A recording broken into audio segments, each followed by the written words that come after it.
You know, the world changes so fast. Technology moves at just warp speed. Hmm. And yet, it feels like the fundamental rules for not being a social disaster or a terrible leader were all written down thousands of years ago. And that's what we're doing today. Welcome to the deep dive, where we extract those ancient rules and apply them directly to your, let's say, very modern life. Today we're getting into what is basically an administrative goldmine. Nah. The book of Proverbs, specifically chapter 25. This isn't just philosophy. Yeah. It's an operating manual for stability. And the history of this collection is itself pretty fascinating. The material starts with King Solomon, right? 10th Yeah. century BC. Wisdom for statecraft, personal ethics, all of that. But the sources tell us this specific batch, well, wasn't collected right away. No, it sat for a while. Centuries later, you have this national revival under King Hezekiah. And his royal scribes, are literally called the men of Hezekiah, king of Judah, were told to dig these sayings out of the archives and copy them. And that detail tells you everything. Exactly. This wasn't just ancient poetry they were preserving. It was considered essential, practical guidance for running a government, a court, a whole society in the 8th century BC. It was a blueprint. So our mission for this deep dive is to uncover these timeless principles. We're talking power dynamics, the art of speech, personal integrity. Because if we learn one thing, it's that the struggle for self-control, that inner discipline, Yeah. that is definitely not new. Okay, let's start at the top. The protocol of power. Proverbs 25 opens with this beautiful contrast in verse 2. It says, "It is the glory of God to conceal a matter, but the glory of kings to search it out." And what's so fascinating is how that defines leadership. The divine, it maintains mystery, it has this unfathomable depth. Right. But human leaders' glory, their honor, comes from their duty to investigate, to probe, to bring clarity and justice. They solve problems, they don't create secrets. Okay, but if the leader is supposed to search things out, verse 3 immediately throws a wrench into that. It does. It says the hearts of kings themselves are unfathomable, like the heavens and the earth. And that really speaks to the isolation of power. You can pursue truth, but you can never really fully know the motivations of the person in charge. So that mystery is why the focus immediately shifts. It has to. It shifts to the need for leaders to purify their own surroundings. Which brings us to that famous analogy of the silversmith. Yeah, remove the dross from the silver, and a vessel for the silversmith will come forth. And the application is so direct. Remove the wicked from the king's presence, and his throne will be established in righteousness. That dross is just useless impurity.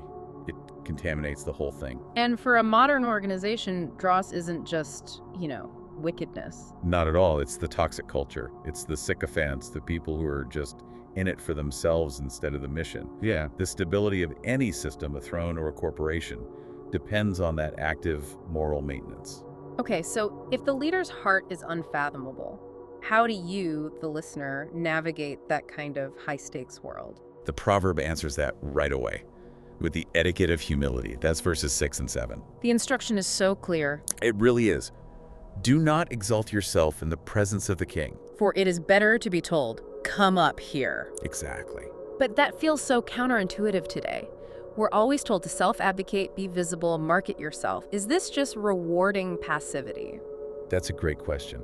And I think it's about the difference between competence and boasting. This isn't about being passive. It's about avoiding presumption. We have archaeological finds, like the Assyrian banquet stele, that confirm ancient court protocol was incredibly strict. Boasting was a fast track to demotion. Or worse. Or worse. The wisdom here is that real recognition, the kind that's earned through quiet competence, it just lasts longer. True honor comes from an invitation, not from forcing yourself into the spotlight. So if the first part was about handling power, the next is all about the most precise tool we have, our words. Right, and this leads to one of the most incredible images in the whole book. A word fitly spoken is like apples of gold in settings of silver. Just a beautiful image. It's stunning. And that phrase, fitly spoken, it implies perfect timing, perfect context, perfect content, everything just right. And we know this wasn't just, poetic fluff. Archaeologists have actually found 10th century Israelite jewelry. Earrings, most likely. Earrings with gold filigree nested perfectly in silver sockets. So this was a visual, tangible, expensive reality for them. Which is genius, using that tangible beauty to convey a moral truth. Speech is a craft. It requires the precious material, the gold, and the perfect setting, the silver. But that craft is totally wasted without someone to receive it. Which is what verse 12 gets at. A wise rebuke is like a fine gold ornament, but it's only valuable to a listening ear. You need receptivity. Speaking of which, sometimes it takes a lot to change a resistant mind. Verse 15 says, "Through patience a ruler can be persuaded, and a gentle tongue can break a bone." Breaking a bone with gentleness. Sounds impossible. It's a metaphor for overcoming deep, hard resistance, like water eroding rock. Persuading a ruler, or say changing a really entrenched corporate policy, it takes that long-suffering patience. The gentle, persistent approach just wears down resistance better than an angry outburst. Okay, so let's pivot from persuading power to just handling disputes with our peers. And the proverb gives a really clear strategy for conflict resolution. Don't rush to court. Right. In those days, judges sat at the city gate. Losing meant public disgrace. Total public shame.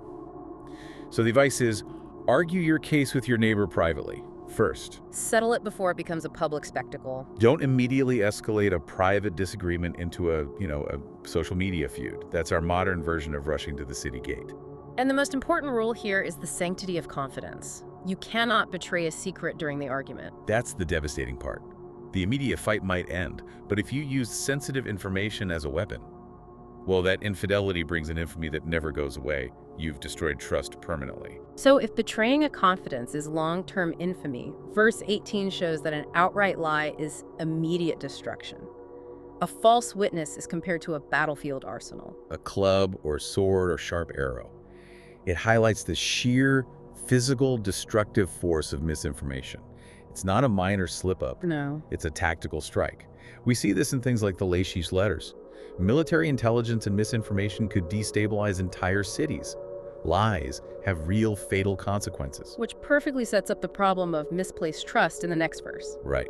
Confidence in a faithless person in a time of trouble. It's like a broken tooth or a foot out of joint. It fails you at the worst possible moment. You put your weight on it, expecting support, and instead you just get agonizing pain and collapse. And you contrast that pain with the pure refreshment of truth in verse 13. A trustworthy messenger is like the cold of snow in the time of harvest. Harvest in the ancient Near East was brutal. It was hot, dusty, exhausting. Snow would have been, well, unheard of and profoundly restorative. A reliable messenger brings that kind of rare relief. And the opposite is the person who boasts about gifts they never give. Disappointing. So disappointing, like clouds and wind without rain, big promises, big noise, but no benefit when you actually need it.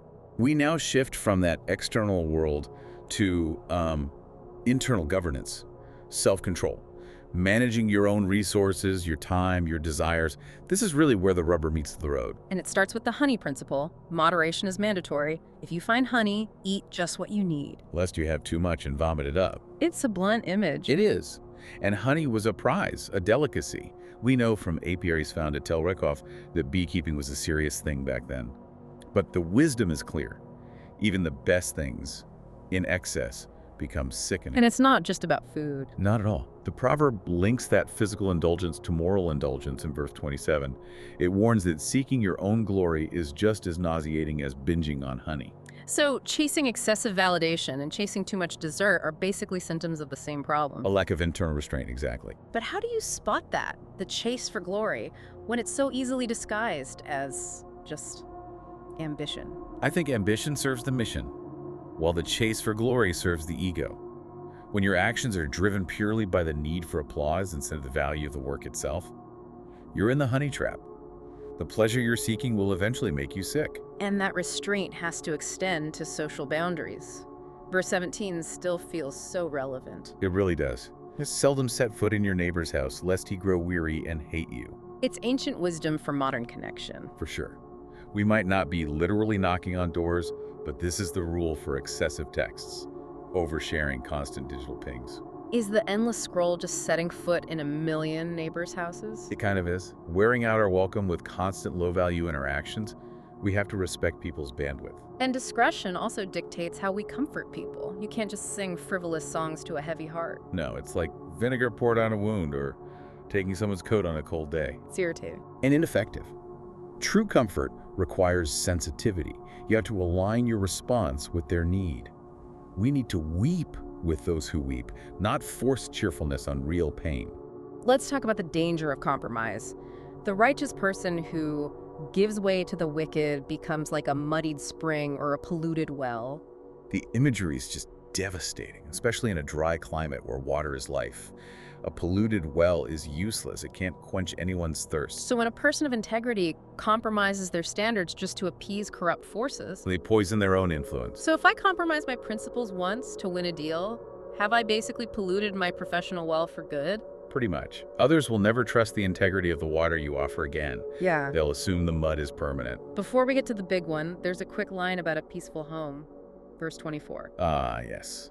Better to live alone on a corner of the roof than share a big house with a quarrelsome spouse. It's the ancient version of trading your penthouse for a quiet shed in the backyard. Right. And excavations at places like Kitef Hinnom show these flat roofs often had little shaded nooks. Peace is the ultimate luxury. Mental refuge over square footage. Okay, here it is. The absolute core metaphor for self-control, the perfect end to this section. A man who does not control his temper is like a city whose walls are broken down. Wow. Think about the stakes. A city without walls is undefended. It's vulnerable to every single attack, every whim. Personal discipline, restraint in your thoughts, your speech, your appetites, that is the architectural defense for your entire life. So a moment of uncontrolled anger, or a lack of self-control with spending, or failing to hold a boundary, it's the same as knocking down a physical wall. Absolutely. We see this in history. Nehemiah knew he had to rebuild the physical walls of Jerusalem before he could reform the community's life. It's the same for us. We have to rebuild our internal walls of discipline before we can find stability. Your inner city is your most vital piece of infrastructure. And that structural integrity then allows for the most radical action in the whole chapter, how we treat our enemies. The command is so straightforward. If your enemy is hungry, feed him. If he's thirsty, give him water. But then it's followed by that phrase that people always get wrong. Or in so doing, you will heap burning coals on his head. Which sounds like a terrible curse, like you're trying to hurt them. It sounds that way, but in the ancient cultural context, it's an act of profound, life-giving grace. So interesting. If your neighbor's fire went out, which was a disaster, you would give them live coals, probably carried in a pan, to restart their own fire, to sustain their life and warmth. So it's an act of sharing life with someone who is actively against you. It's the ancient equivalent of meeting aggression with surprising, over-the-top, undeserved generosity. And that forces them to reckon with their own hostility. That's the perfect way to put it. It's radical kindness that forces a response. You treat an adversary with such overwhelming grace, giving them fire, food, that it kind of shames them into repentance, or at least forces them to drop their hostile posture. It's overcoming evil with good. Wow. So if you came here looking for a shortcut to leading a successful, stable life, Proverbs 25 really delivers. Let's synthesize the key takeaways. First, the protocol of power. Practice radical humility. Let others lift you up instead of exalting yourself. Humility leads to honor that lasts. Second, your words. Use them as a precise instrument. They have to be timely and intentional, like those apples of gold in settings of silver, and avoid the public shame that comes from lies and betrayal. Third, practice moderation and respect boundaries. You have to beware of the honey trap. Excess spoils the good thing, whether it's food, glory-seeking, or just social intrusion. And finally, guard your inner city. Self-control, especially over your temper, is the foundational wall that protects your integrity from every attack, internal and external. Your discipline is your architecture. You know, these proverbs were so critical they were copied by royal scribes during this intense administrative revival. We see that confirmed by the discovery of the LMLK seals, the official royal stamps from King Hezekiah's time. So the greatest leaders of that era prioritized this kind of wisdom. Above mere technical or military ability. Yeah. So here's the provocative thought for you to carry forward from this deep dive. If ancient kings knew they had to rebuild their physical walls and reform their communities with these ethical rules, what personal walls of self-discipline, of boundaries, of gentle language should you be focused on rebuilding in your own life today? Something to think about as you navigate your own city. We'll see you next time on The Deep Dive.